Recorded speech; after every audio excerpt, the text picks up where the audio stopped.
Polisi dari Satuan Reserse Narkoba Polrestabes Palembang dan Brimopolda Sumatera Selatan menyebar dan memburu pengedar narkoba di lorong Jambu Tangga Buntung, Palembang.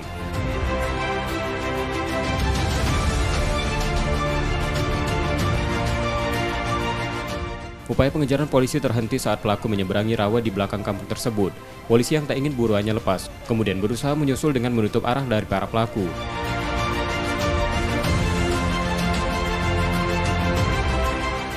Satu orang tertangkap yang kemudian diperiksa polisi.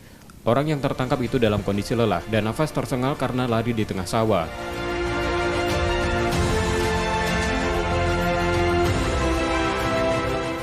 Setelah diperiksa dari tersangka, polisi menyita satu paket besar yang diduga sabu seberat 100 gram. Polisi lalu memeriksa satu rumah yang diduga menjadi tempat penggunaan narkoba. Dari rumah itu polisi mengamankan 13 orang yang 4 diantaranya perempuan. Barang bukti lain polisi menemukan 17 senjata tajam, timbangan digital, alat hisap, kantong plastik, rekorder CCTV dan kameranya. TO sendiri itu ada yang inisial SN, ya, kemudian ada inisial AB, kemudian ada inisial UM, ya.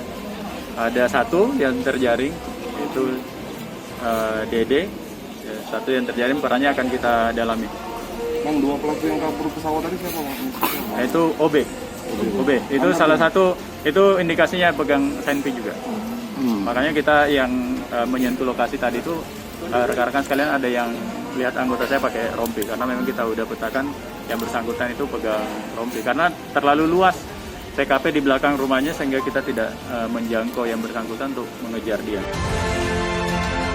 Polisi kembali melakukan penggerebekan di daerah tersebut, menyusul masih beraktivitasnya orang-orang setempat dalam penyalahgunaan narkoba. Yudi Kiswanto, Kompas TV, Palembang, Sumatera Selatan.